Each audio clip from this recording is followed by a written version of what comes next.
오늘 말씀은 요한계시록 3장 7절에서 13절의 말씀입니다. 요한계시록 3장 7절에서 13절 같이 한 목소리로 읽습니다. 시작. 빌라델비아 교회의 사자에게 편지하라. 거룩하고 진실하사 다윗의 열쇠를 가지시니 곧 열면 닫을 사람이 없고 닫으면 열 사람이 없는 그가 이르시되 볼지어다 내가 내 앞에 열린 문을 두었으되 능히 닫을 사람이 없으리라. 내가 내 행위를 아노니 내가 작은 능력을 가지고서도 내 말을 지키며 내 이름을 배반하지 아니하였도다. 보라, 사탄의 회당 곧 자칭 유대인이라 하나 그렇지 아니하고 거짓말하는 자들 중에서 몇을 내게 주어 그들로 와서 내 발 앞에 절하게 하고 내가 너를 사랑하는 줄을 알게 하리라. 내가 나의 인내의 말씀을 지켰은즉 내가 또한 너를 지켜 시험의 때를 면하게 하리니 이는 장차 온 세상에 임하여 땅에 거하는 자들을 시험할 때라. 내가 속히 오리니 내가 가진 것을 굳게 잡아 아무도 내 면류관을 빼앗지 못하게 하라. 이기는 자는 내 하나님 성전의 기둥이 되게 하리니 그가 결코 다시 나가지 아니하리라. 내가 하나님의 이름과 하나님의 성 곧 하늘에서 내 하나님께로부터 내려오는 새 예루살렘의 이름과 나의 새 이름을 그의 위에 기록하리라. 귀 있는 자는 성령이 교회들에게 하시는 말씀을 들을지어다. 아멘. 기도합니다. 생명의 주님, 감사와 찬양을 드립니다. 지난 몇 주간 소아시아에 보내는 예수님의 편지에 대해서 살펴보고 있습니다. 또 오늘도 빌라델비아 교회에 보내시는 주님의 편지를 통하여서 우리 주님의 마음을 우리가 느끼고 깨닫고 알게 하시고 하나님 아버지 주께서 주시는 그 음성을 들을 수 있는 귀한 시간 되기를 원합니다. 감사드리며 우리 주 예수 그리스도 이름으로 기도합니다. 아멘.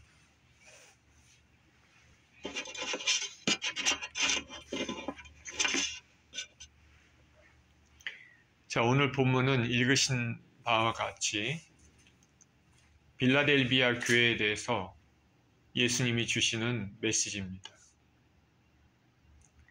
빌라델비아는 4대의 동남쪽 약 40km 지점에 위치한 고원 도시입니다. 좀 높은 지역에 위치한 도시죠. 그리고 포도 생산지로 유명했습니다. 이 도시는 서머나와 루디아 왕국으로부터 동방으로 가기 위해 제일 먼저 들러야 하는 도시로 동방의 관문이라 일컬어지기도 했습니다. 농업과 상업이 발달해서 경제적으로 상당한 부를 누렸다고 합니다.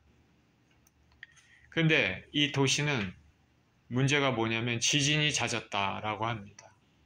지진 발생이 자주 일어나는 곳입니다. 그래서 지진 때문에 피해가 많았다고 알려집니다. 이 도시는 신전이 많습니다. 그리고 종교적 행사도 있어서 주후 5세기에는 작은 아테네라고도 불렸습니다. 이렇게 빌라델비아가 이방 신전이 또 종교 행사가 많은 지역이고 그리고 우리가 지금 살펴보고 있는 소아시아의 7교회를 살펴보고 있는데 7교회가 위치한 지역 중에서도 가장 짧은 역사를 가지고 있습니다. 그렇지만은 그럼에도 불구하고 이 아시아가 이슬람 교도들에 의해서 짓밟힐 때 유일하게 기독교 보루로서 신앙적인 면에서 칭찬을 받은 지역으로 알려져 있습니다. 이 빌라델비아라는 데에 교회가 세워진 곳에 어떻게 세워졌는지 우리가 알 수는 없지만은 추측컨대 사도 바울이 에베소에서 사역하면서 아마도 빌라델비아 교회를 세우지 않았을까, 전도로 세우지 않았을까 생각해 보기도 합니다. 주후 100년에서 160년 사이에는 안미아라는 선지자가 이 교회에 사역하면서 큰 부흥을 이룬 것으로 알려져 있습니다. 이 빌라델비아 교회의 성장으로 유대인들이 예수님께로 돌아오는 역사도 있었지만은, 그런데 반대로 이 빌라델비아 교회를 탄압하고 박해하는 가장 앞에 있었던 그 집단들이 역시 유대인들이었습니다. 예수님께서 빌라델비아 교회에 이렇게 말씀하십니다. 7절입니다. 빌라델비아 교회 사자에게 편지하라. 거룩하고 진실하사 다윗의 열쇠를 가지시니 곧 열면 닫을 사람이 없고 닫으면 열 사람이 없는 그가 이르시되. 자, 빌라델비아를 교회를 향한 예수님의 모습이 어떻습니까? 우리가 지금까지 교회들을 살펴보면서 각 교회에 전하시고자 하는 그 메시지에 따라서 예수님의 모습이 다양하게 표현되어 있습니다. 오늘 빌라델비아 교회를 향한 예수님의 모습은 거룩하고 진실하사 다윗의 열쇠를 가지신 모습입니다.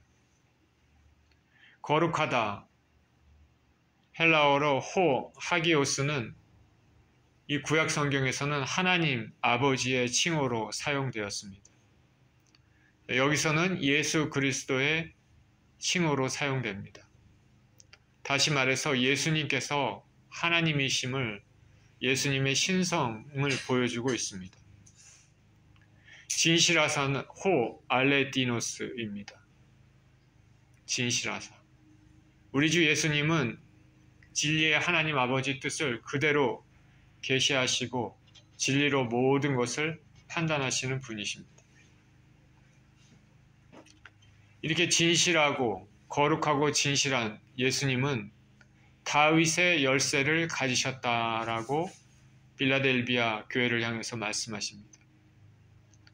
여러분, 다윗의 열쇠라는 말을 들어본 적이 있으십니까? 다윗의 열쇠를 가지셨다. 이 열쇠로 열면은 닫을 사람이 없고 닫으면 열 사람이 없습니다. 다윗의 열쇠가 뭘까?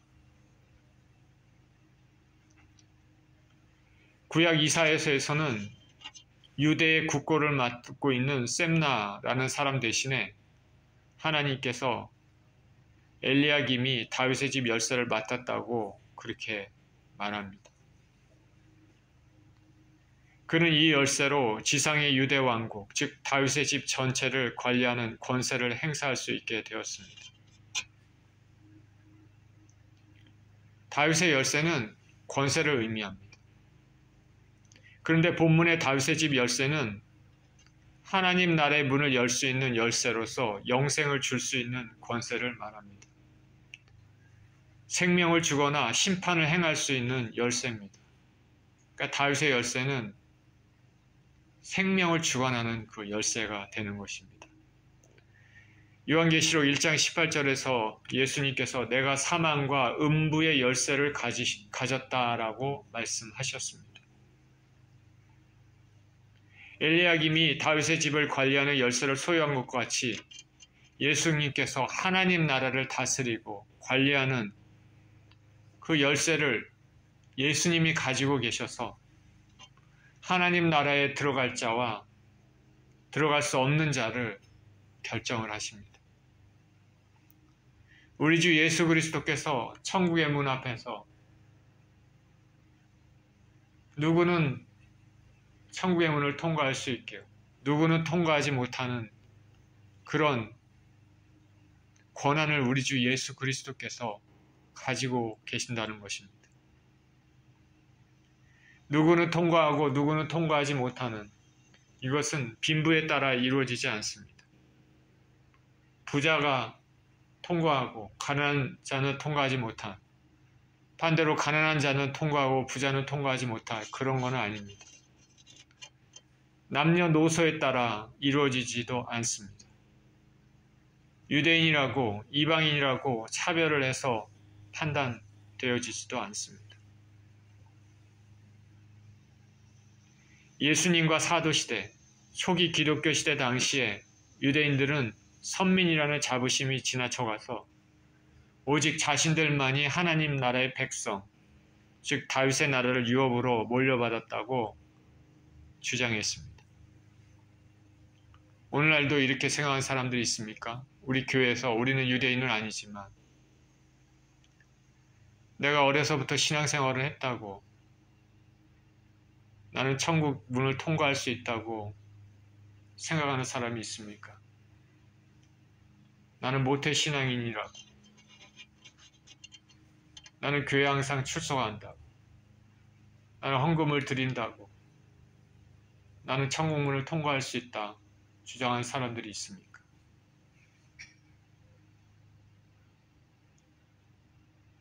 나는 저 사람과 확실히 신분적으로 틀리다 라고 해서 나는 천국에 들어갈 수 있다 이렇게 주장하는 사람들이 있습니까?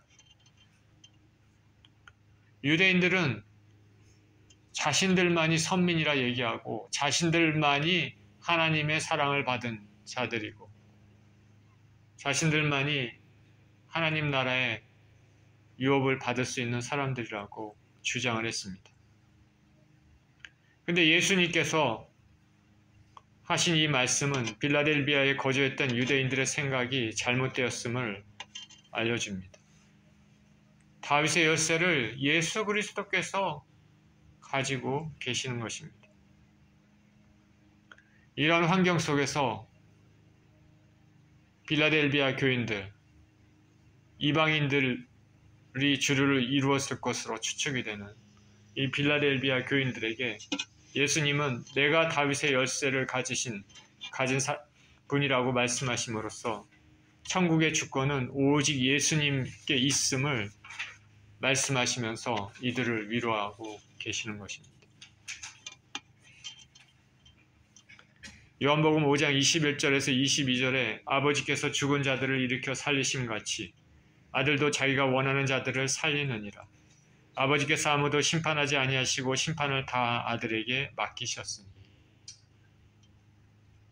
우리는 지금 너무나 평안한, 분에 넘치게 물질적으로도 과거 몇십 년 전하고는 상상하지 없을 정도로 넘치는 환경 가운데 살고 있지만은 우리 신앙의 선조들, 우리 한국의 신앙의 선조들, 일제시대나 6.25 때 지나고 참 헐벗고 힘들었던 그 시대 사람들, 소망과 희망이 없었을 때 그 예수 그리스도 안에 있는 그 복음, 그 은혜, 그 말씀을 들었을 때 그들의 심령 가운데, 영혼 가운데 불이 환하게 비춰지지 않았겠습니까?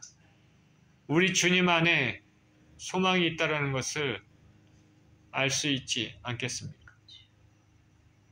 어떤 사람은 우리 집에는 아무것도 없어 돌멩이밖에 없지만 전능하신 하나님이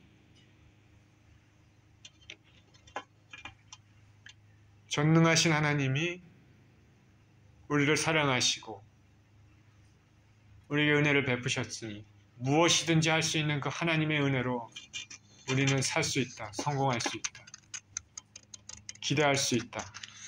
그 믿음 가지고 살지 않았습니까?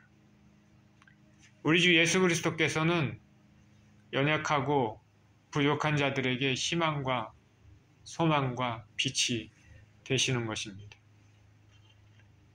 유대인들이 아무리 자기네들만이 선민이라고 주장해도 우리 주 예수 그리스도께서는 내가 다윗의 열쇠를 가졌다, 나를 통해서 하늘나라의 왕국에 들어갈 수 있다라고 말씀하시면서 빌라델비아 교인들을 위로하고 계십니다. 8절입니다. 볼지어다 내가 내 앞에 열린 문을 두었으되 능히 닫을 사람이 없으리라. 내가 내 행위를 하노니 내가 작은 능력을 가지고서도 내 말을 지키며 내 이름을 배반하지 아니하였도다. 우리 주님께서는 빌라델비아 교회에게 열린 문을 두었다고 이렇게 말씀하십니다. 열린 문입니다. 천국문을 열어놓으셨습니다. 메시아 왕국에 출입할 수 있는 문입니다. 소아시아의 교회에 대해서 예수님께서 보내시는 그 메시지, 편지를 보면은 대부분의 교회들이 예수님께 책망을 받았는데 빌라델비아 교회에 대해서는 천국문을 활짝 열어놓고 기다리신다고 말씀하십니다. 이 예수님께서 열어놓으신 이 천국문은 어느 누구도 닫을 수가 없습니다. 예수님이 문의 열쇠를 가지고 계십니다. 이 말씀은 교회에 줄 수 있는 최고의 놀라운 축복의 말씀입니다. 우리 주님께서는 빌라델비아 교회가 행한 것을 잘 알고 계셨습니다. 빌라델비아 교회는 적은 능력을 가지고 있음에도 예수님의 말씀을 지키며 배반하지 않았다 말합니다. 적은 능력을 가졌지만 예수님 말씀을 지키며 배반하지 않았다. 그 교회에 대해서 주님께서 사랑스러워 하시면서 천국문을 활짝 열어놓고 계십니다. 능력이 적다라고 여기는 말씀하고 있는데 그게 어떤 말일까?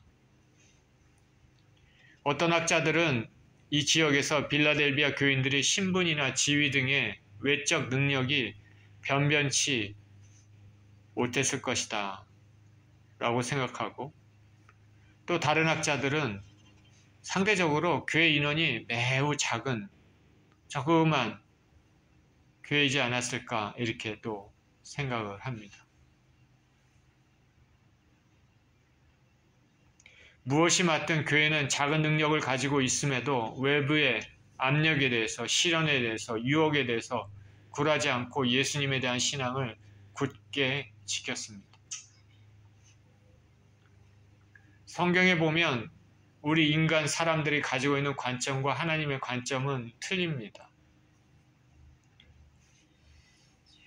세상에 큰 교회, 화려한 교회, 부유한 교회 있지만 주님께서는 그걸 보지 않는다는 것을 성경을 보면은 확실히 알 수가 있습니다. 그런데 오늘날도 교회 다니는 많은 사람들이 그런 거를 봅니다. 왜 그럴까? 참으로 이해할 수는 없죠. 오늘 본문에 적은 능력을 가지고 있는 빌라델비아 교회를 주님께서 다른 교회를 제쳐두고 이 교회를 칭찬하고 있지 않습니까?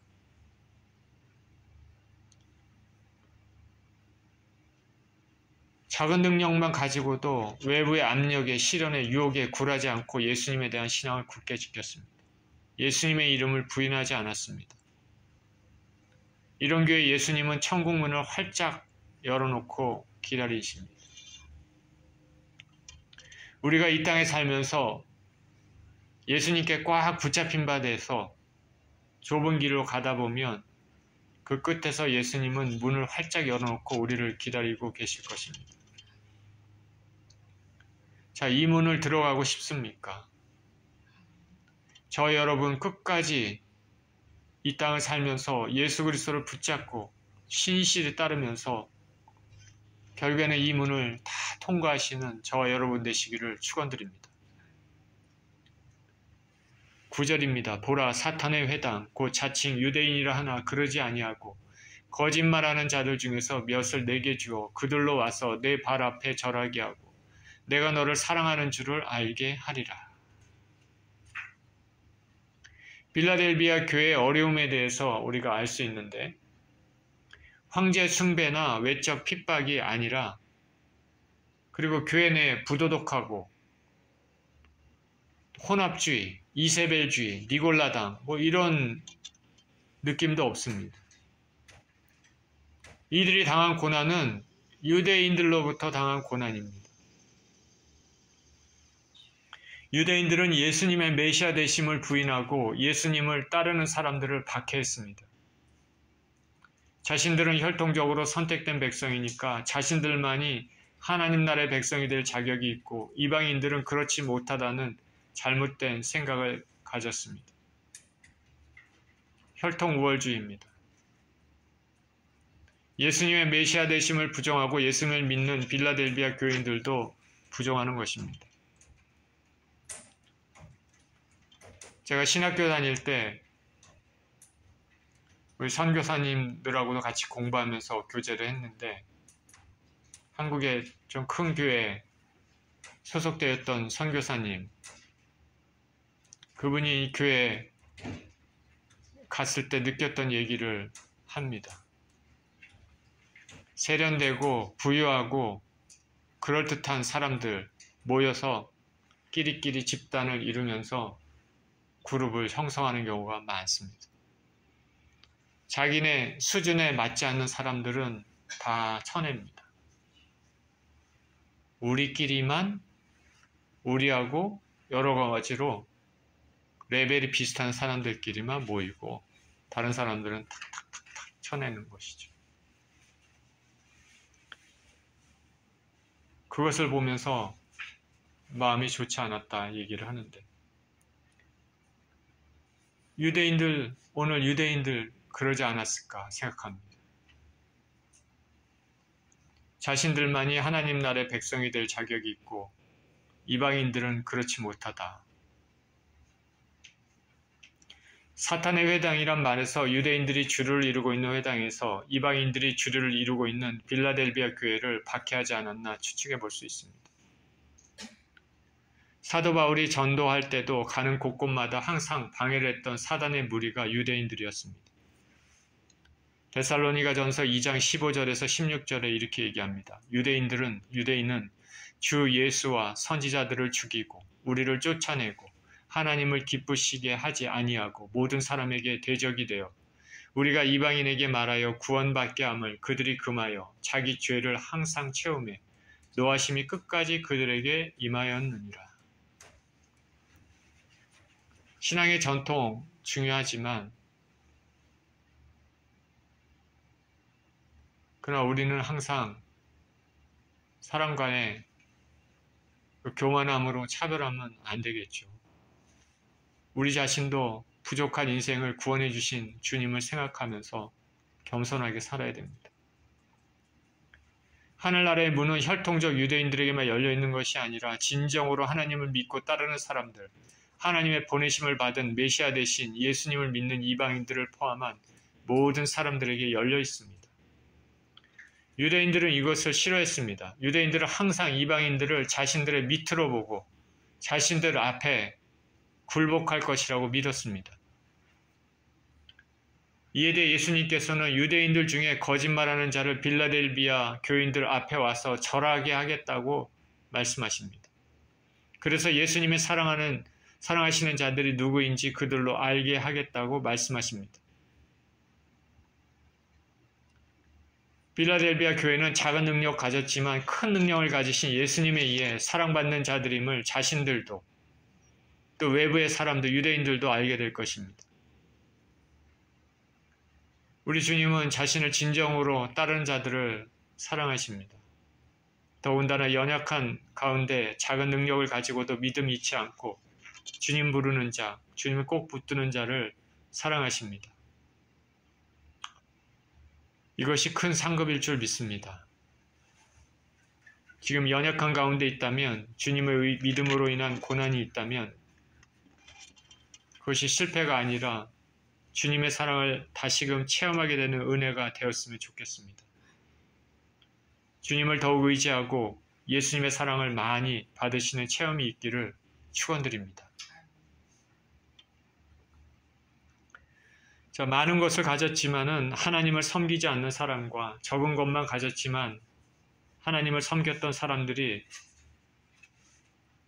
그날에 역전되는 그런 것을 생각할 때 성경의 부자와 나사로의 경우가 생각이 납니다. 부자는 사치스럽게 자신만을 위해 살았지만 나사로는 병들고 가난하며 거지처럼 그렇게 살았습니다. 그러나 나사로는 하나님을 믿었습니다. 부자는 자신만을 위해 살았습니다. 결국 둘 다 죽었지만 이후의 삶은 완전히 반대인 것을 우리가 알지 않습니까? 부자는 불구덩이 지옥에서 나사로는 평안과 쉼이 있는 천국에 들어갔습니다. 많은 학자들은 예수님의 나사로와 부자의 비유라기보다는 이것이 실제 있었던 일로 생각을 합니다. 비유가 아니라 실제 있었던 일이다.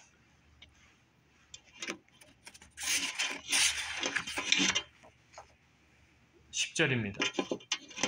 내가 나의 인내의 말씀을 지켰은즉 내가 또한 너를 지켜 시험의 때를 면하게 하리니 이는 장차 온 세상에 임하여 땅에 거하는 자들을 시험할 때라.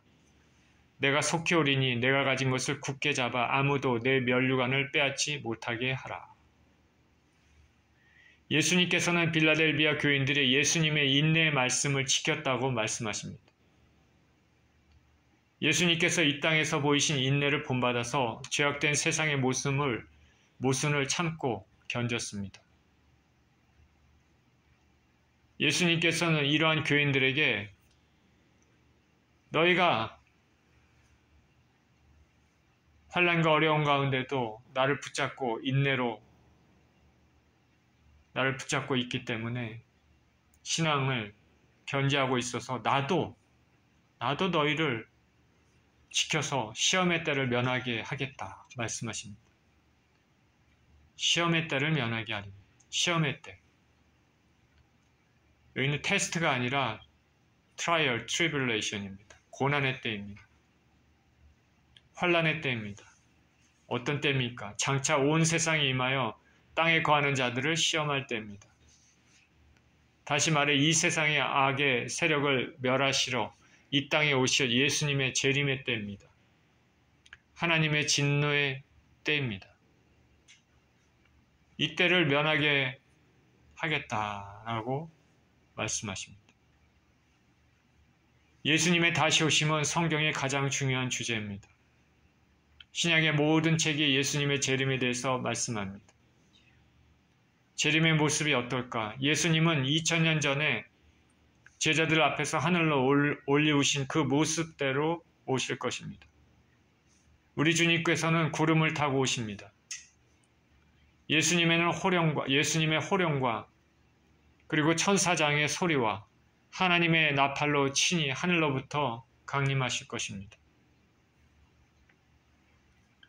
예수님이 이 땅에 오실 때는 전에 말씀드린 것처럼 두 단계로 오십니다. 첫 번째는 환란이 시작되기 전에 오시는데 성도들을 위해서 오시는 것입니다. 두 번째는 대환란이 극심할 때 심판을 행하시기 위해서 성도들과 함께 오십니다. 첫 번째 성도들을 위해서 오실 때는 휴거가 일어납니다. 준비된 영혼들은 들림받을 것입니다. 그러나 준비되지 못한, 거룩하지 못한 영혼들은 이 땅에 그대로 남아서 그 대환란을 겪게 됩니다. 성경의 7년 환란 중에 3년 반, 후 3년 반은 특히 대환란이라 말씀하십니다. Great Tribulation. 인류 역사상 겪어보지 못한 전무후무한 환란입니다. 수많은 사람들이 이 땅에 남아서 적그리스도를 따라서 하나님을 대적하면서 살 것입니다. 그러나 그 가운데 택함받은 영혼들,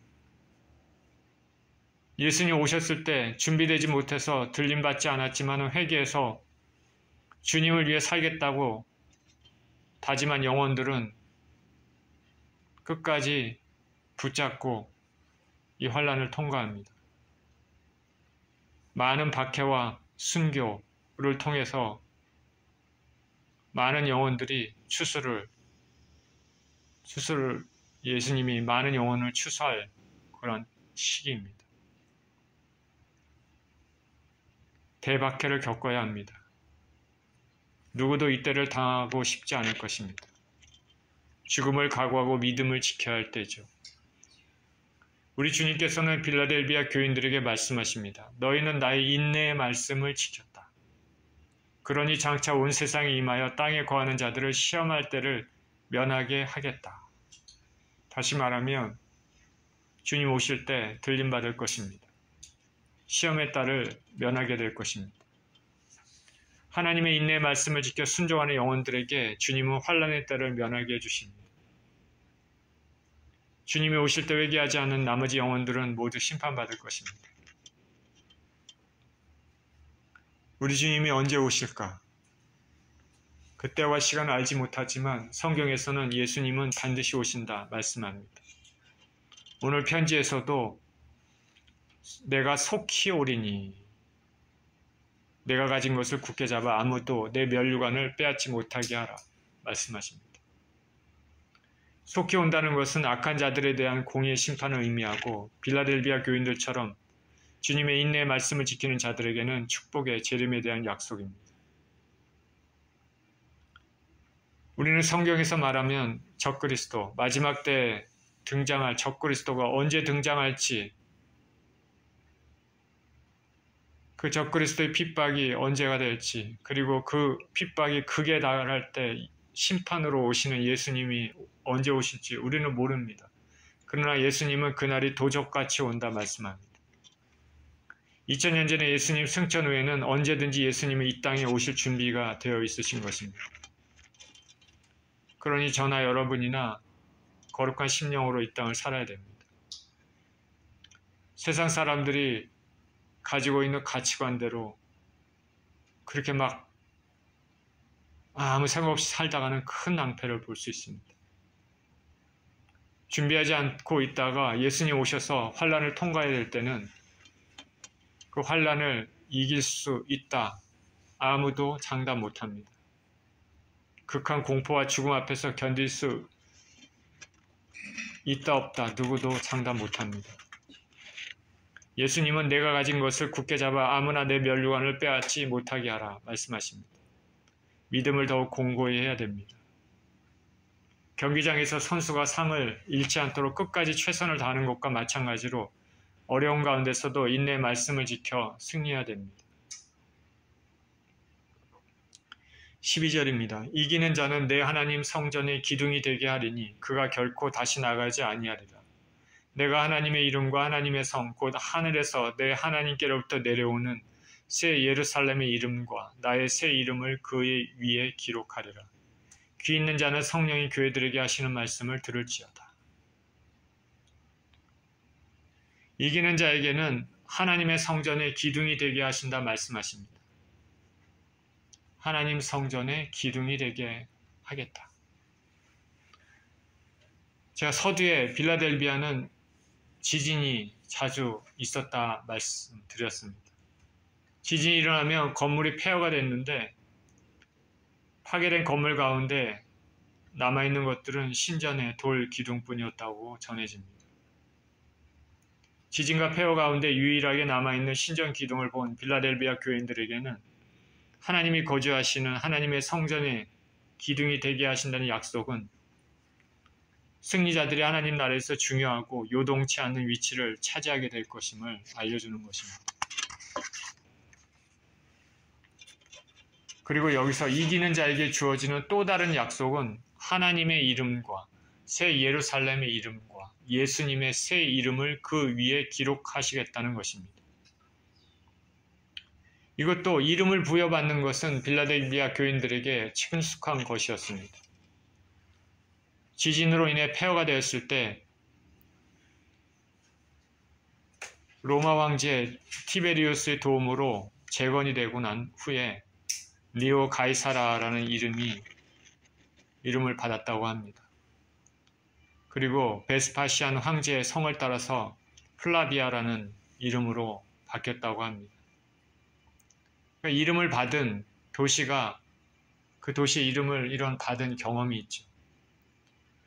이러한 경험을 한 빌라델비아 교인들에게 그리스도께서 이름을 부여하신다고 약속하신 것은 중요한 의미를 가지고 있습니다. 먼저 하나님의 이름입니다. 구약의 이스라엘 백성들에게도 하나님의 이름이 주어졌습니다. 그죠? 출애굽한 이스라엘 백성들에게 하나님의 이름이 주어졌죠. 이것은 이스라엘 백성이 하나님께 속하였음을 알려줍니다. 마찬가지로 인내로 승리한, 믿음으로 승리한 빌라델비아 교인들도 하나님께 속하였음을 나타내는 것입니다. 그리고 하나님의 성, 곧 하늘에서 하나님으로부터 내려오는 새 예루살렘의 이름입니다. 이는 승리한 자들이 하나님의 새 예루살렘의 시민권을 소유함을 가질 것을 알려줍니다. 이기는 자는 하나님과 영원히 함께 새 예루살렘에서 살 것입니다. 그리고 예수님은 나의 새 이름, 즉 예수님의 새 이름입니다. 이는 하나님의 이름처럼 이긴 자는 예수님의 십자가 공로로 예수님께 속하였음을 나타냅니다. 그러니 인내의 말씀을 지키고 승리한 자에게는 이와 같이 복이 임합니다. 주님께서 주시는 복은 잠시만 누리는 복이 아니라 영원히 누리는 복입니다. 어느 정도 기쁨을 주는 복이 아니라 말할 수 없는 기쁨을 주는 복입니다. 저와 여러분들은 이러한 복 받기를 원합니다. 많은 복 가운데 예수님이 주시는 영원한 복만큼의 더 귀한 복이 어디 있겠습니까? 예수님의 제자들이 전도여행을 갔을 때 병을 고치고 귀신을 쫓아내는 능력을 체험하고 기뻐서 돌아왔습니다. 제자들이 기뻐하는 그 모습, 그 능력이 나타나는 그런 모습, 그걸 보고 예수님은 너희가 그런 것에 기뻐하기보다는 너희의 이름이 하늘나라에 기록된 것으로 기뻐하라 말씀하셨습니다. 당연히 그렇지 않습니까?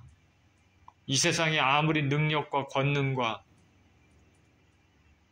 모든 사람이 우러러 보이는 높은 지위에 있을지라도 하늘나라의 시민권으로 하늘나라에 있는 것보다 더 그것이 복된 삶이 되겠습니까? 오늘날 교회에서 여러 가지 외적인 은사, 드러나는 은사, 능력이 나타나고 병고침 나타나고 방언 말하고 통역까지 하는 이런 외적인 은사를 받아서 자랑하고 뽐내는 사람들이 있지만 진정한 축복은 사랑 안에서 영원히 주님과 함께 하는 그런 복입니다. 은사는 사라지지만 사랑은 영원하고 사랑의 근원이신 예수님과 영원토록 함께 살 수 있는 천국에 들어가는 것이 가장 큰 은혜이고 가장 기뻐해야 할 일입니다. 오죽하면 예수님께서 세례 요한보다 더 큰 자 없다 말씀하시면서 그러나 천국에서는 가장 작은 자라도 세례 요한보다 크다 말씀하셨습니다. 최후 승리. 천국 입성의 기쁨이 그때 반드시 실현되기 위해서 이 땅에서 예수님을 끝까지 인내로 따라가는 저와 여러분이 되어야 하겠습니다.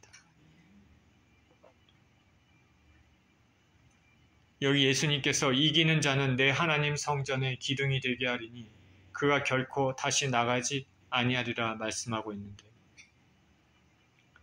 제가 이 말씀은 우리 교회와 인연이 있는 최영태 선교사, 고 최영태 선교사 있지 않습니까? 최영태 선교사의 그 카톡을 볼 때마다 그 카톡 앞에 쓰여져 있는 문구입니다.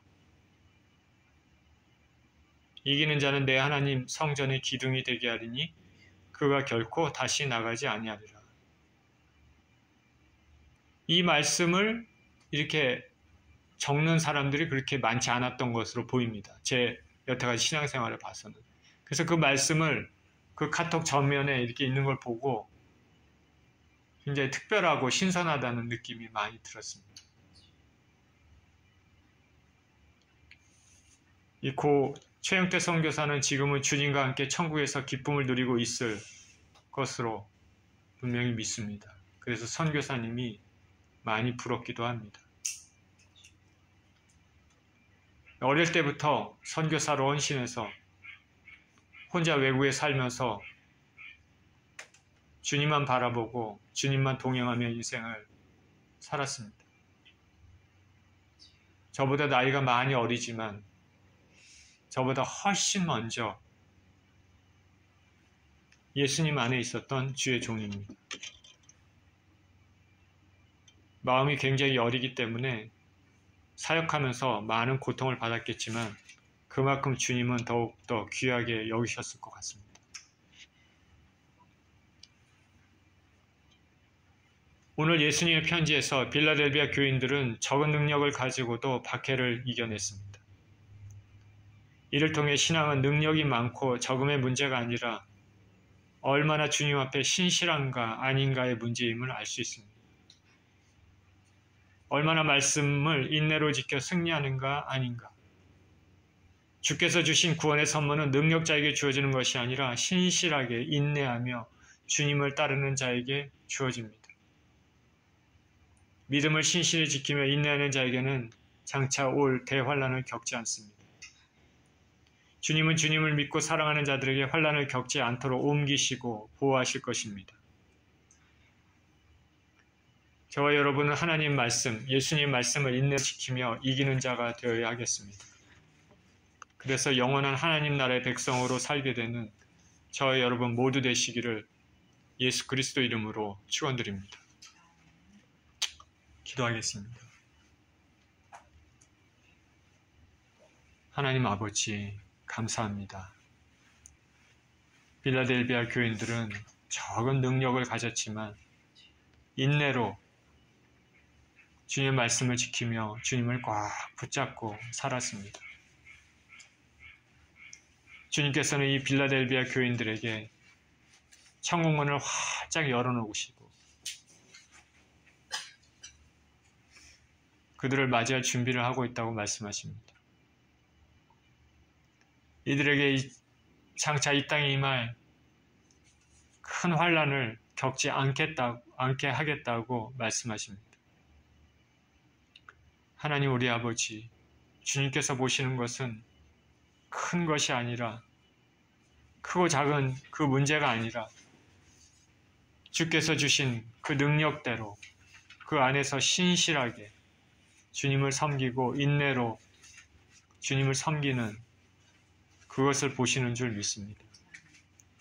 아버지, 우리가 이 땅을 살아가면서 주께서 주신 달란트대로 주께서 주신 재원대로 우리 주님이 기뻐하시는 일들을 하면서 그렇게 살아가서 영원한 천국문을 활짝 열어놓고 우리를 맞아주시기를 원하시는 주님을 기대하며 그렇게 사는 우리 모두 될 수 있도록 축복하여 주옵소서.